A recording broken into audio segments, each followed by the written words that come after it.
सवाल है, निम्नलिखित पंक्तियों की हिंदी व्याख्या कीजिए। तो चलिए देख लेते हैं किन लाइनों की हमें व्याख्या करनी है। लाइनें कुछ इस तरह से हैं। बैठो माता के आंगन में, नाता भाई बहन का, समझे उसकी प्रसव वेदना, वही लाल है माई का।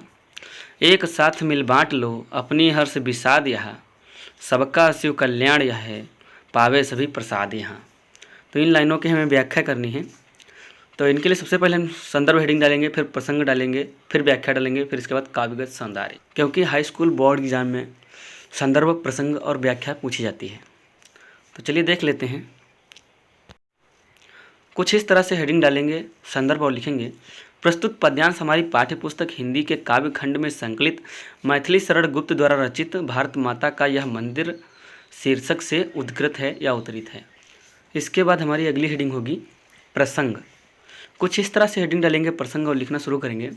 प्रस्तुत पंक्तियों के माध्यम से कवि ने भारत माता के इस पवित्र सदन में निवास करने वाले सभी लोगों के बीच वास्तविक रिश्ते को उजागर किया है।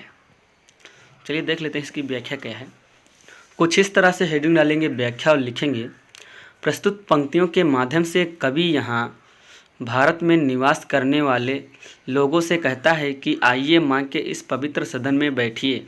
हम सबका यहाँ पर भाई बहन का रिश्ता है, अर्थात एक घर में निवास करने वाले हम सभी आपस में भाई बहन के समान हैं और हमारा कर्तव्य है कि हम सब अपनी माँ अर्थात भारत माता के कष्टों को महसूस करें, क्योंकि उच्च पुत्र वही होता है जो अपनी माता के कष्टों को समझता है तथा उसके लिए हर क्षण समर्पण की भावना अपने मन में रखता है।